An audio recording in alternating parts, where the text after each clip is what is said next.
Viernes 4 de junio, bienvenidos a TVC a primera hora. Hoy hay por supuesto mucha y variada información.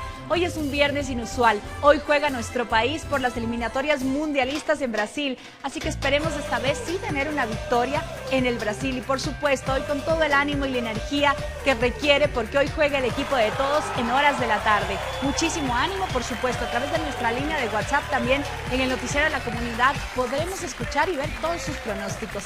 Es momento de revisar las previsiones climáticas para esta hora y por supuesto a lo largo del día para el distrito metropolitano de la capital. Bastante fría hoy la ciudad, 4 grados centígrados es la sensación térmica. Llegaremos a una máxima de 17 grados y una mínima de 3 grados, aún más frío que lo que en este momento sentimos. Sin embargo, las precipitaciones dicen que no habrán para hoy, no están pronosticadas, una humedad del 92% y se prevén lluvias a lo largo del mediodía y en horas de la tarde. Como siempre, la recomendación salir con todos los utensilios necesarios como paraguas, una gorra, el bloqueador, porque en la mitad del mundo nunca se sabe qué puede pasar. Y con esta gran energía de viernes iniciemos entonces el informativo y les contamos que en la parroquia Unión de Babahoyo un hombre asesinó a su abuelo con un machete en su vivienda. La policía logró detener al asesino con el arma homicida en la mano. El hecho fue grabado por videos por los vecinos del sector. El video resulta espeluznante. Ahí se observa cómo el hombre de 27 años, con machete en mano, agrede por reiteradas ocasiones a su abuelo que yace en el piso. Al recibir el aviso, la policía llega al sitio. Para ingresar utilizan una barra. Con la misma herramienta logran quitarle el machete al agresor. Julio Villegas fue testigo del hecho. Sí, yo vi por la ventana cuando él estaba andando así. El man estaba bravo con un machete cargado. ¿Qué le decía? ¿Por qué lo nada, decía? él estaba drogadito, no decía nada. Él lo que hacía que se limpiaba todo el machete, no limpiaba el machete. ¿Y el señor qué hacía? Y el señor no ya da cuenta que estaba muerto, no decía nada. Quienes presenciaron la masacre aseguran que no pudieron hacer nada para salvar la vida de Manuel Fajardo, de 76 años, victimado por su propio nieto en la habitación de la vivienda. Es algo que nadie lo podemos creer, como vimos esos videos, los videos como él ataca con el machete mismo al abuelo. Estas unidades investigativas ya realizarán las pericias respectivas, las actividades que a ellos les compete para poder determinar cuál fue la causa de su accionar, ¿no?, del victimario.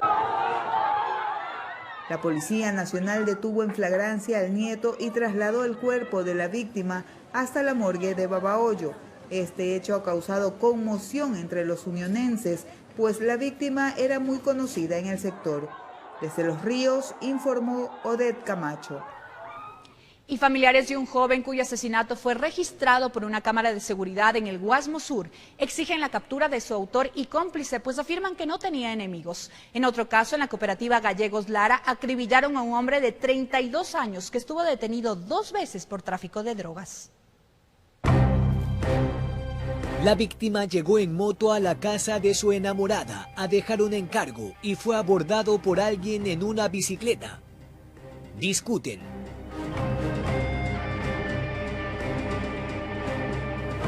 Aparece un motociclista y en segundos el primero lo acribilla.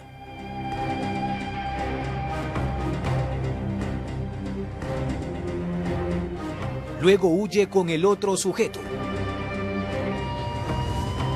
Mi hermano venía de retirar una cadena, un rosario, que lo había mandado a pulir y a limpiar. Viene una señora en una moto diciéndome que le habían disparado a mi hermano. Yo llego y lo encuentro boca abajo y la verdad tenía un disparo en la columna. Bueno, tenía mucho impacto de bala. Era una persona que recién había terminado el bachiller, recién se había mudado acá al sur. Sucedió antes de las 23 horas de este martes en el Guasmo Sur. La policía custodia las inmediaciones de la casa donde vivía. Según la familia, Justin H.G. tenía 17 años. No tiene antecedentes penales del joven, o sea, eso quiere decir que no hay un registro de una actividad delincuencial con respecto a él o existe. Únicamente la edad, los nombres completos de él y la información que las unidades especiales de la policía están trabajando en este momento. En la cooperativa Julio Potes nadie entiende el móvil del crimen. Lo confundieron alguna cosa. Y ahí también un poco malandro por allá también que no era un pelado sano era. Su enamorada contó que tenían 4 años juntos. y no pocos planes. Graduarse él, bueno, él ya se graduó, yo también. Graduarme, ser policías, todos los buenos. Que ojalá algún día Dios los perdone por todas las maldades que hacen y el dolor que dejan a la familia. De manera paralela, un hombre de 32 años fue asesinado en la cooperativa Joaquín Gallegos Lara, en Vía Daule. Según el parte policial, tenía 2 antecedentes por tráfico de sustancias. Le propinaron 16 disparos. Informó Jorge Escobar. Y en Quito, cámaras del sistema integrado ECU 911 captaron varios intentos de robo, mismos que fueron frustrados por los sospechosos sin darse cuenta. Fueron grabados logrando emitir la alerta para la acción policial. En uno de los hechos, al parecer, participa un niño. Cámaras del ECU 911 captaron los hechos. San Roque. Un taxi transita a baja velocidad cuando de repente un hombre se acerca, le arranca un objeto de valor al conductor. El forcejea, pone resistencia, pero todo está consumado. Miremos otra vez. El sujeto iba acompañado. En la cámara se puede ver a 2 sospechosos más, entre ellos un niño. Uno trata de abrir la puerta del vehículo, pero no lo logra. Y cuando cumplieron con su objetivo, se van. Lo que no se imaginaron es que muy cerca estaba la policía y los capturaron. El menor de edad también fue detenido. En este caso tomó procedimiento la DINAPEN. En otro punto de la ciudad, las cámaras detectaron el comportamiento inusual de una persona que constantemente miraba para atrás. Luego de quedarse sola en las calles Ricardo Arteta y Adriano Cobo, y una vez identificado su objetivo, se dirigió a una casa en construcción. Hábilmente usando sus manos y pies, trepó por las paredes e ingresó al predio. Después lanzó un tablón de madera y se deslizó por un poste. Tomó el madero y quiso huir. Inmediatamente llegó la policía e hizo que devuelva los objetos sustraídos, de la misma forma en la que entró a la edificación en construcción. Mientras que otro sujeto, aprovechando la madrugada en el centro de la ciudad capital, trepó por las paredes y llegó hasta esta vivienda. Mira si no hay nadie e ingresa. Según él, nadie lo vio, pero las cámaras lo captaron todo. Inmediatamente los gendarmes, tras recibir la alerta del ECU 911, hacen que salga, lo revisan y proceden a llevárselo ante la autoridad competente. Y es que gracias a estos avisos se ha logrado evitar que en lo que va del año en Quito se produzcan 1.500 aparentes delitos con una frecuencia diaria de 10 alertas. Gracias a la oportuna intervención de los evaluadores de videovigilancia y al personal en territorio, que permite con Policía Nacional la aprehensión de estos presuntos delincuentes en las calles. Es así como el Sistema Integrado de Seguridad trabaja para ponerle un alto a la delincuencia, informó Marilyn Jaramillo. Y detienen a 6 presuntos miembros de una banda delictiva en el Cantón Milagro, provincia del Guayas. Varios de los aprehendidos presentan antecedentes y, según las autoridades, estaban planeando nuevos delitos.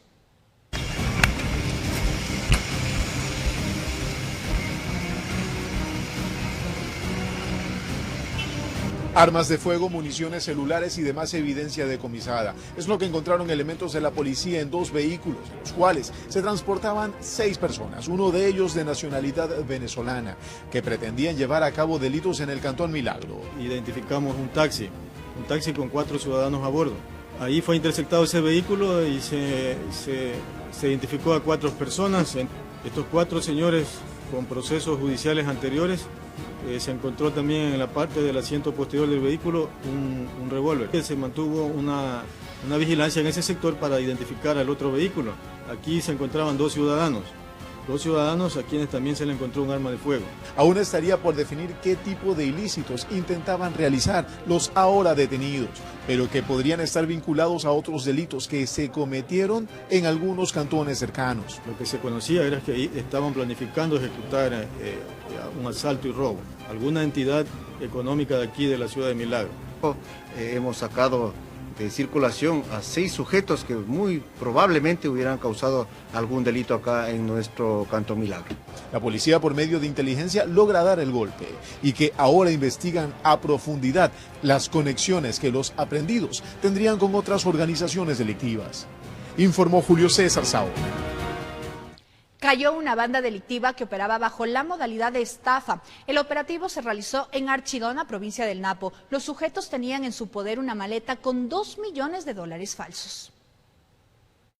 Una banda que operaba a nivel nacional estaban haciendo de las suyas en la provincia de Napo.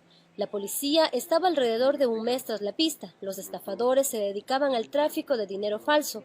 En su poder se encontró una maleta repleta de billetes falsos, $2 millones aproximadamente. Dentro de los indicios que se pudieron ubicar está teléfonos celulares, los cuales una vez que ya se hizo el levantamiento de los mismos, Fiscalía dispondrá la explotación de los artefactos electrónicos para obtener la información que coadyuve a la investigación pertinente. En un hotel en el cantón Archidona, cerca a la capital de la provincia, se hospedaban y desde ahí manejaban sus actividades ilícitas, hasta que los gendarmes los localizaron y los aprendieron. Son 3 ecuatorianos y 1 de nacionalidad colombiana.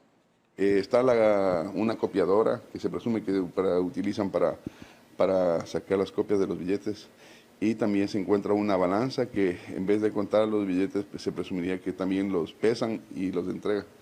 El modo operandi de esta banda era ofrecer créditos con altas sumas de dinero, pero a cambio recibían dinero en efectivo de sus víctimas.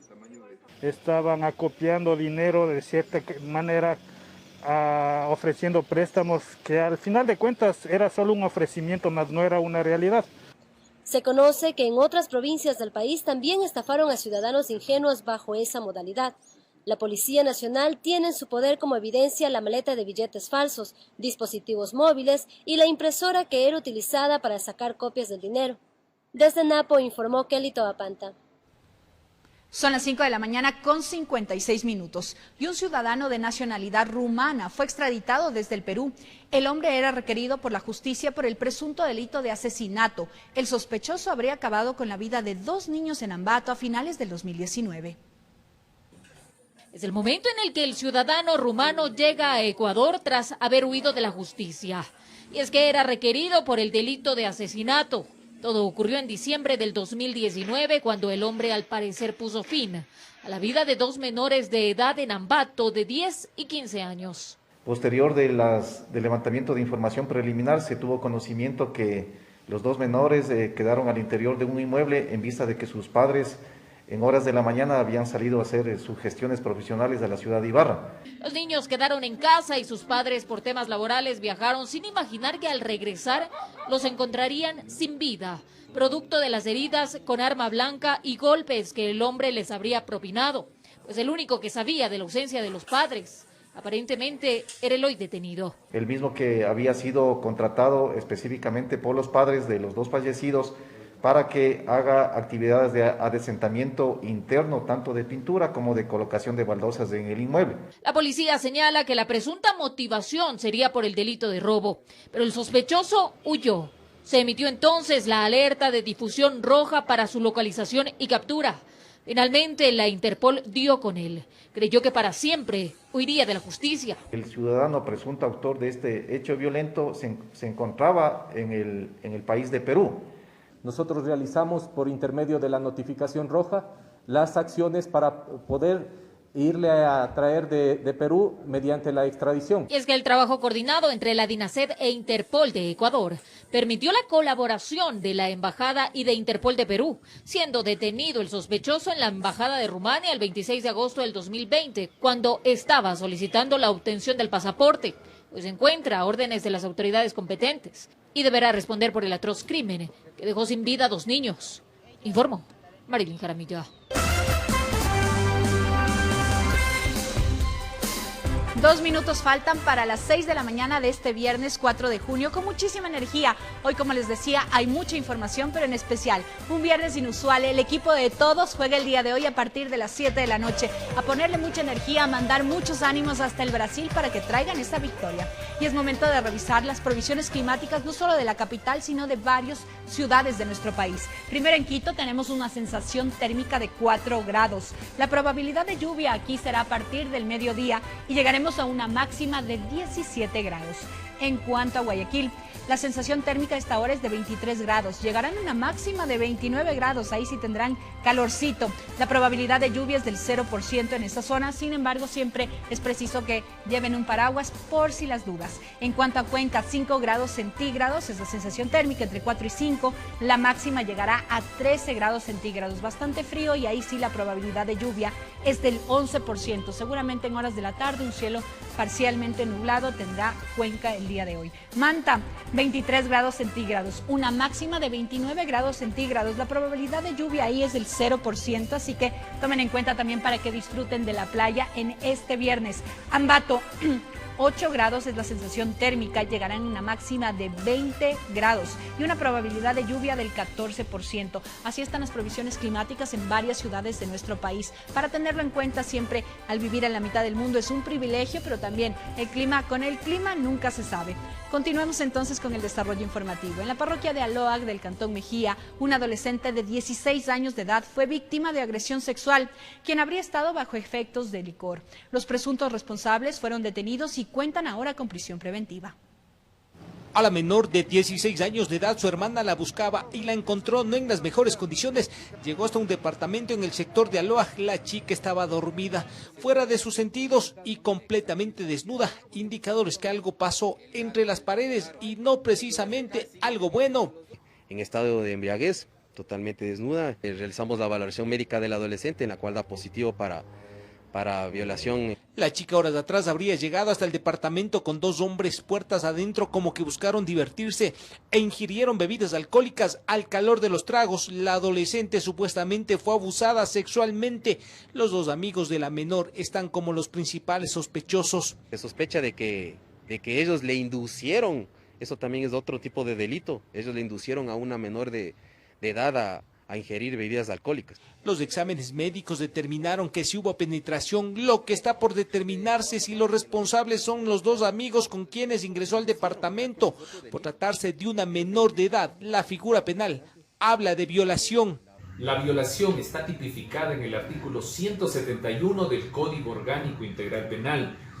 Su pena es de 19 a 22 años de cárcel. Se encontró lo que es bebidas alcohólicas, igual las prendas de la menor en el suelo. Pero los presuntos responsables se enfrentan a una situación legal algo más compleja. La chica pertenece a una comunidad indígena y tiene un tratamiento especial. La adolescente es de atención prioritaria, ya que es de nacionalidad shuar. A los 2 amigos del juez penal les dictó prisión preventiva por 30 días, tiempo que durará la instrucción fiscal.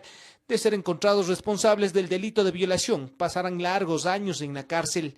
En Quito informó Iván Casamen. Y en Manta, un hombre fue detenido acusado de pornografía infantil. El ciudadano de 28 años aparentemente producía y almacenaba material de contenido sexual con menores de edad. Las autoridades investigan si las víctimas son de su propio núcleo familiar.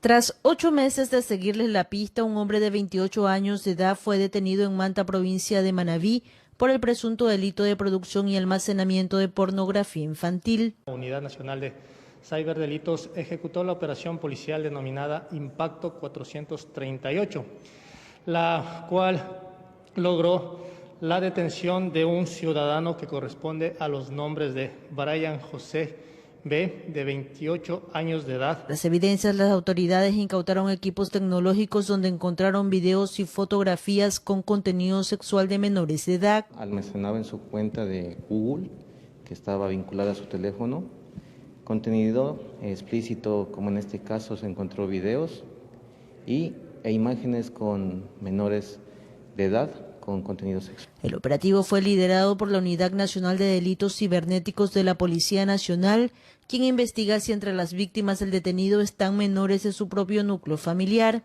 Claro que sí existe menores de edad que estarían en el entorno familiar, eso con la investigación continúa. En algunas fotografías se divisa al hoy detenido con un menor de edad que sería parte de su círculo familiar. Tras la audiencia de formulación de cargos, el procesado recibió prisión preventiva. La instrucción fiscal durará 30 días. Puede ser comercialización de pornografía o también puede ser producción de pornografía. ¿Y en este caso la sanción sería? Pues va hasta los 13 años. Desde la provincia de Manabí informó Wendy Delgado. Y un hotel fue clausurado en el centro de Guayaquil. Las autoridades detectaron que era utilizado como un prostíbulo clandestino para mujeres extranjeras. Se hacían pasar como huéspedes del Hotel Savoy del barrio de Las Calles, Víctor Manuel Rendón y Boyacá, centro de Guayaquil. Pero en las habitaciones llegaban hombres y no eran precisamente sus familiares. Así lo mencionó la comisaria de policía que las sorprendió. en acción.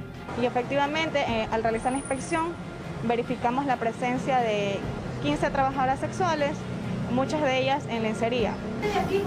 En ese lugar encontraron preservativos, cremas, lencería y todos los juguetes para el trabajo de las 15 mujeres, todas mayores de edad y extranjeras. Las ecuatorianas no participaban en esa ocasión de la venta de placer en estas camas. Portaban su pasaporte, no se encontraban legalizadas en el país. Todos nos indicaron que estaban ejerciendo la prostitución bajo su consentimiento.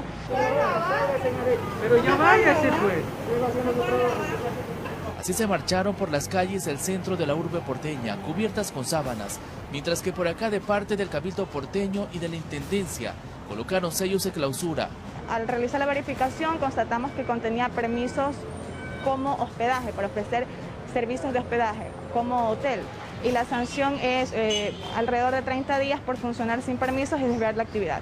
Y no es el único hotel en el que han detectado actividades irregulares, en ese y otros puntos del centro de la ciudad, donde también han sido sancionados los propietarios y administradores, informó Charlie Pisa. Una bebé que habría sido extraída del vientre de su madre por desconocidos fue hallada en una casa del cantón Durán, provincia del Guayas, donde una mujer la mantenía escondida. El repudiable hecho ocurrió el pasado 15 de abril.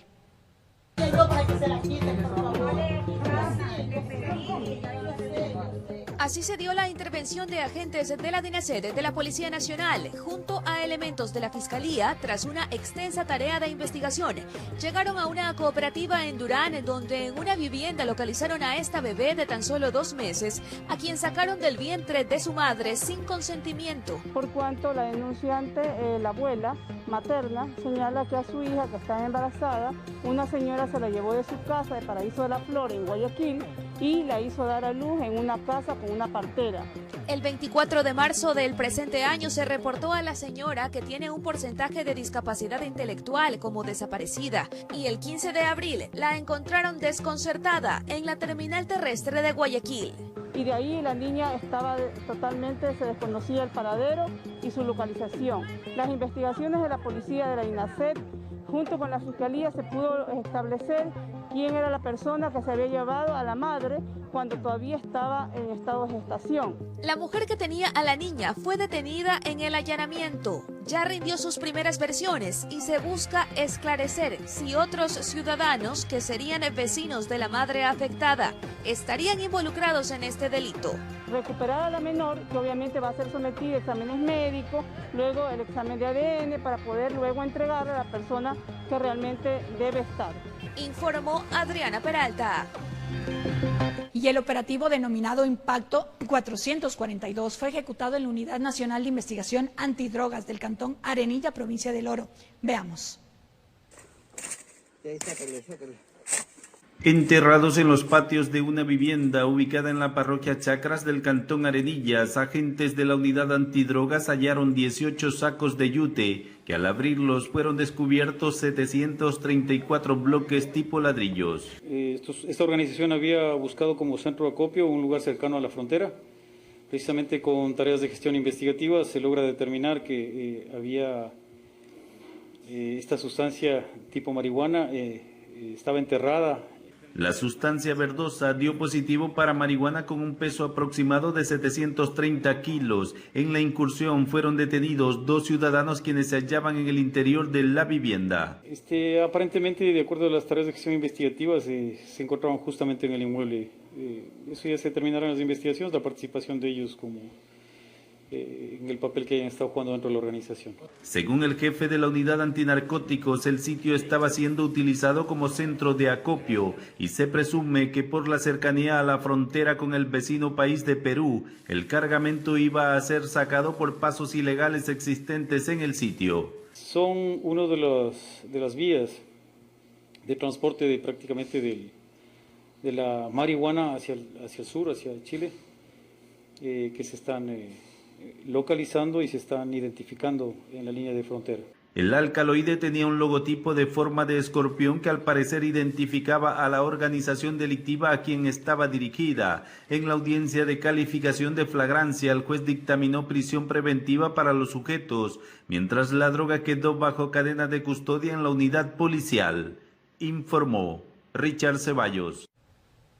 Y en lo que vamos del 2021, la Unidad de Delitos Aduaneros de la Policía ha decomisado 14 millones de unidades de cigarros. El 70% del producto ingresó por la provincia del Carchi, aprovechando los pasos ilegales y en ocasiones por el puente de Rumichaca. El contrabando de cigarrillos se ha convertido en los últimos 4 años en la actividad de mayor movimiento a lo largo de la frontera norte, desplazando al contrabando de electrodomésticos, artículos electrónicos y licor. Así lo determinó el Centro de Análisis de la Unidad de Delitos Aduaneros de la Policía Nacional. En 18 meses han decomisado 50 millones de tabacos. Detrás de esto hay también un comercio ilegal, un comercio ilícito que va alimentando a las estructuras ilegales transnacionales. Además, los analistas determinaron que el negocio deja grandes ganancias. La cajetilla en lado colombiano que llega de China e India de forma ilegal lo adquieren en 60, 80 centavos y en Ecuador fácilmente lo venden en $2 sin pagar tributos. La actividad se ha convertido en el nuevo boom comercial de familias enteras que se dedican al contrabando. Cualquier persona ahora va a la frontera, adquiere el producto, se interna en las ciudades, tiene bajo de su persona o su capacidad administrativa a muchos ciudadanos extranjeros vendiendo o trabajando para él. Entonces se volvió una iniciativa más popular o más familiar. Además, las investigaciones determinaron que los grandes cargamentos provenientes de Asia están contaminados con dinero del narcotráfico, secuestro y tráfico de armas, es decir, las organizaciones criminales se han convertido en los grandes contrabandistas, buscan mecanismos para lavar dinero. Grupos de narcotráfico que nosotros identificamos tienen la posibilidad de poner a circular su dinero a través de estas mafias del contrabando. Que la problemática de la invasión de cigarrillos es a nivel regional, que los grandes cargamentos llegan por vía marítima hasta puertos colombianos. En Ecuador, en 5 meses del 2021, han decomisado 14 millones de tabacos. El cigarrillo es muy barato, es fácil transportar y se lo puede traer por vía marítima hasta Colombia, al puerto de Buenaventura. De esta forma se interna en todos los países de la región.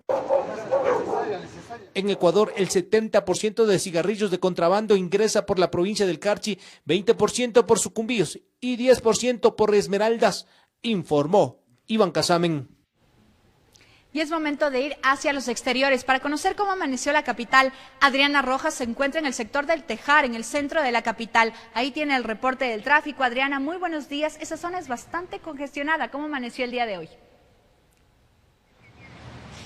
Sofía, amigos televidentes, muy buenos días. Ya nos encontramos en el Tejar, en el centro de la ciudad, y efectivamente a esta hora ya se registra una considerable carga vehicular, tanto público como privado. Ya podemos ver que los vehículos son en ambos sentidos. Afortunadamente aún se puede evidenciar una circulación muy fluida. Sin embargo, contarles que antes del ingreso del túnel de San Roque ya se encuentra un operativo por parte de la Agencia Metropolitana de Tránsito.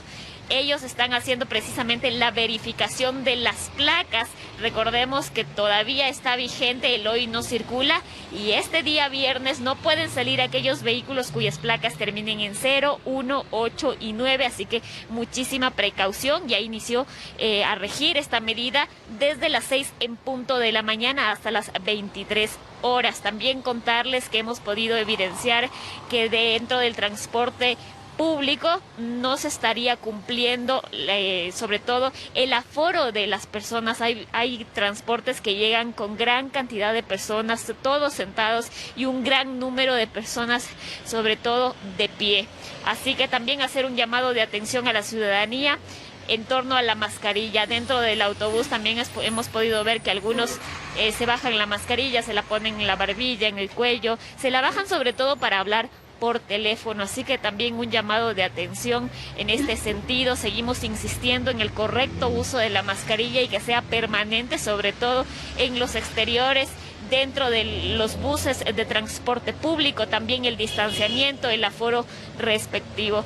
Así transcurre la mañana aquí en el centro de la capital. Mayor movimiento del que se registra aquí hemos podido ver en el sector de San Roque, porque ahí se encuentra el mercado, y también hay un irrespeto de medidas de bioseguridad sumamente preocupante, Sofi.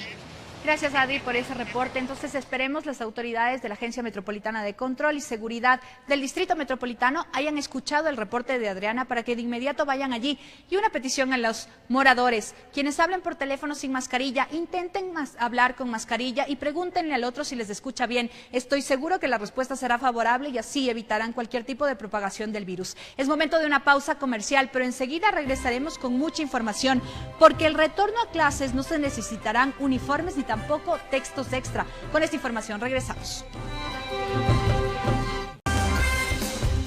Continuamos con el desarrollo informativo.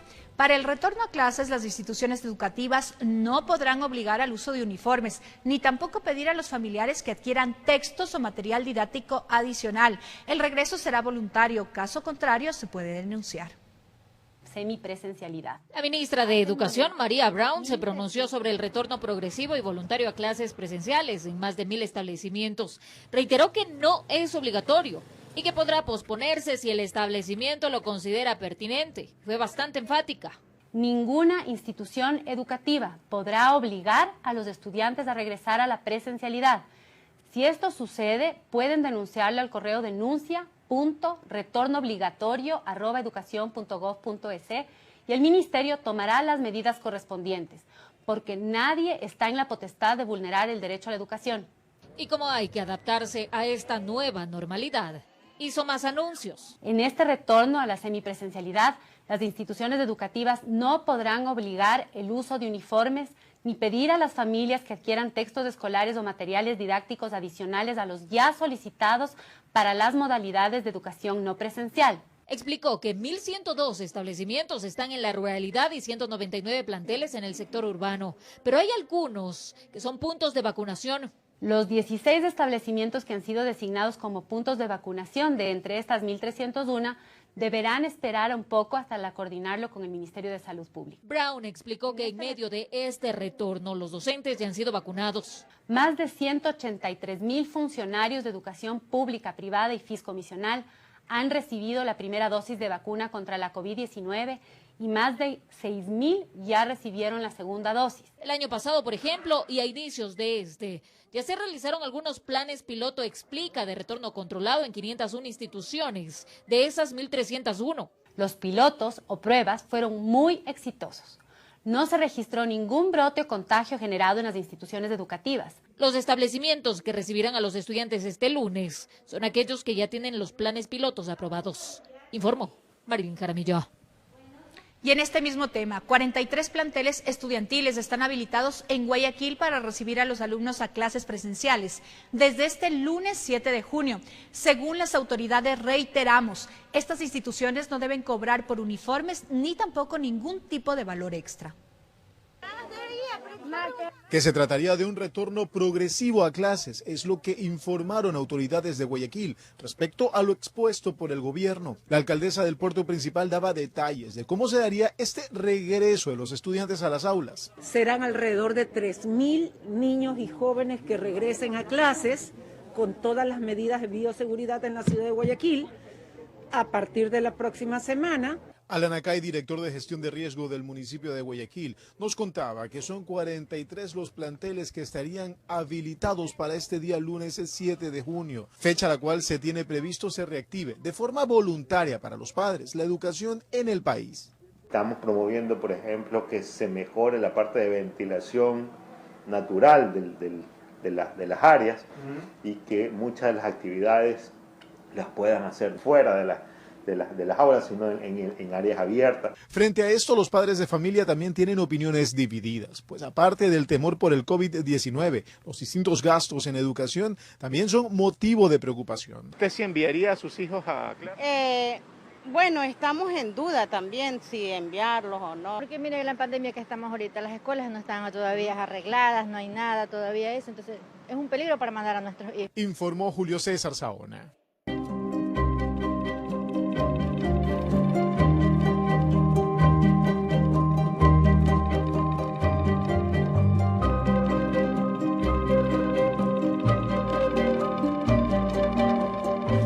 Del sueño americano que le dicen. Me da pena que mi hijo, pero se va a volver, mi hijo va a volver.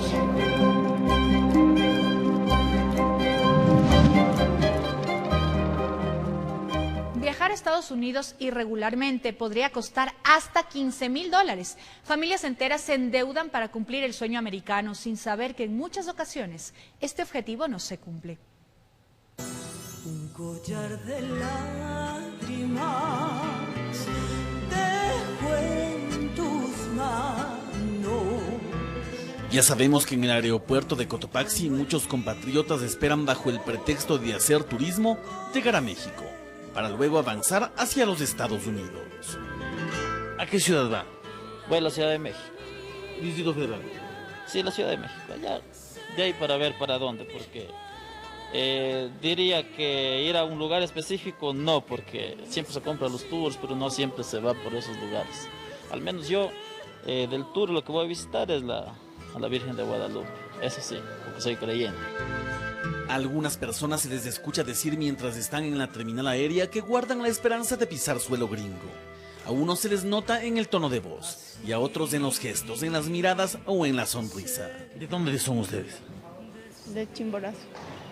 ¿Y ustedes ya regresan en 8 días? Sí. ¿Tienen esa esperanza? Sí. ¿No quieren irse a Estados Unidos? No. Para avanzar a México, los ecuatorianos no necesitan tener visa. Por eso es que el primer paso en Norteamérica es llegar hasta ahí. El resto es una lotería. Ahora, el problema está en que esto no es un viaje por el parque. Estamos hablando de que están cruzando una de las ciudades más peligrosas del mundo. Monterrey, estamos hablando de Ciudad Juárez. En efecto, son ciudades donde la trata de blancas, el narcotráfico y la violencia se conoce a nivel internacional. En el último año del 2021, en los últimos 4 meses, los números son alarmantes. Los ecuatorianos que viajan de Quito, de Guayaquil, de La Tacunga, de diferentes aeropuertos del Ecuador, hacia Estados Unidos y hacia México, que supuestamente se van de vacaciones, más de 10,000 ecuatorianos por mes no regresan. El problema aquí es que no se sabe por qué no regresaron. Tal vez murieron en el camino, los secuestraron o quizá lograron pasar a los Estados Unidos. Nadie lo sabe. El intentar viajar a Estados Unidos, según varias fuentes que nosotros guardamos la reserva, le podría costar entre 7,000, 8,000, 9,000 o hasta $15,000. Todos le garantizan que llegará. Sin embargo, no siempre esa es la realidad. Para conseguir el dinero que se necesita para esta travesía, familias enteras se endeudan, venden lo poco que tienen. Todas las personas hablan por el mundo del sueño americano, olvidando que las pesadillas también son sueños. Y la lejanía será mi paz. Informó Javier Rosero. Y la pandemia del COVID-19 ha desencadenado graves crisis en varios países de la región, en donde residen miles de compatriotas quienes han migrado con el fin de cumplir sus sueños. Sin embargo, en su trayecto han estado marcados por la compleja situación económica, sanitaria y social de las naciones donde ahora viven. Miles de ecuatorianos salieron de sus tierras en busca de un horizonte más prometedor. Sin embargo, ninguno de ellos imaginó que estaría lejos de casa con una pandemia que convirtió a lo distante en inalcanzable. Samantha Logroño lleva casi 2 años en Buenos Aires. Viajó a esta ciudad para continuar sus estudios de veterinaria y cree que lo más difícil ha sido no poder cuidar de su familia. En realidad es una incertidumbre para todos, hace que uno se preocupe mucho más, no solo por lo que uno está viviendo, sino por cómo está su familia en otro lado. Si lidiar con la pandemia es complejo, a Augusta Ordóñez le ha tocado sobrellevar este drama junto a la crisis social que vive Colombia debido a las protestas que ya llevan más de un mes. Estar lejos de la casa y estar sola siempre es como que complicado, ¿cierto? Pero pues estos riesgos definitivamente aumentan con las manifestaciones y con la crisis sanitaria. Ella reside en Bogotá y afirma que se siente desprotegida en un país que no es el suyo. Y esto se agrava debido a que por su estatus migratorio no figura en las listas prioritarias de vacunación. Yo tengo una visa de visitante en este momento, entonces pues es una incertidumbre porque acá el estatus migratorio no me permite vacunarme, pero también estoy empadronada acá, entonces tampoco puedo vacunarme en el Ecuador.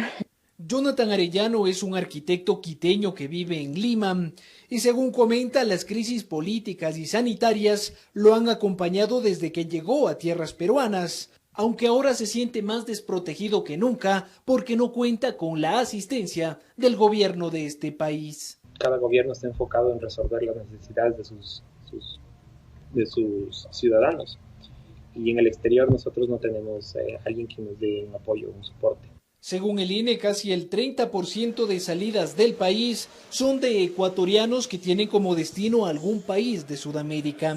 La mayoría de ellos vive realidades distintas, marcadas no solo por la crisis, sino también por la nostalgia.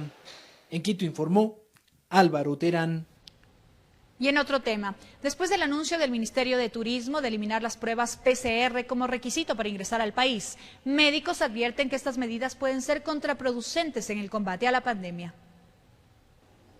Como una encrucijada riesgosa, califican expertos epidemiólogos a la decisión presentada por el Ministerio de Turismo en cuanto a la eliminación de pruebas PCR para ingresar al Ecuador.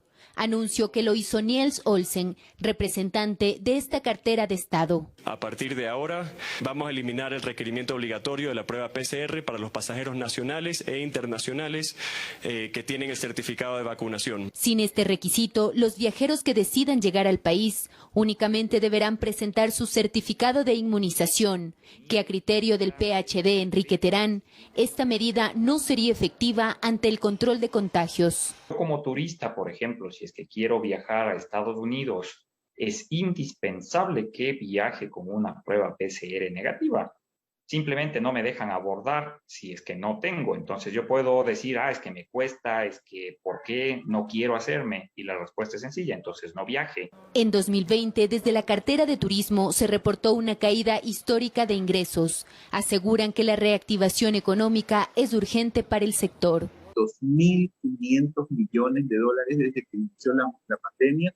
Estábamos en 1.600 millones en el mes de agosto y ahora 2.500. ¿Se ha recuperado? No se ha recuperado. El sector hotelero, uno de los más golpeados en esta crisis, indicó que a escala nacional únicamente alcanzaron un 5% de ocupación, principalmente por las medidas de restricción impuestas en los últimos meses. Decisiones que, a decir de los expertos, deben ser equilibradas. En el caso de Ecuador, es un poco ilógico que nosotros seamos los que flexibilicemos las condiciones en aras de acarrear más turistas, cuando todo lo contrario, cuando yo como turista veo que voy a viajar a un país que tiene bajas condiciones de seguridad, pensaría 2 veces si me conviene o no me conviene hacerlo. Con la mirada puesta en un ágil proceso de vacunación, el sector turístico adelantó que presentará en las próximas semanas innovadores planes piloto que involucren a la población inmunizada, informó Caterine Aguirre. Y mucha atención porque Santiago Guarderas, actual vicealcalde, deberá esperar para ratificarse como alcalde. ¿Cuál fue su petición? Se lo contamos al regresar.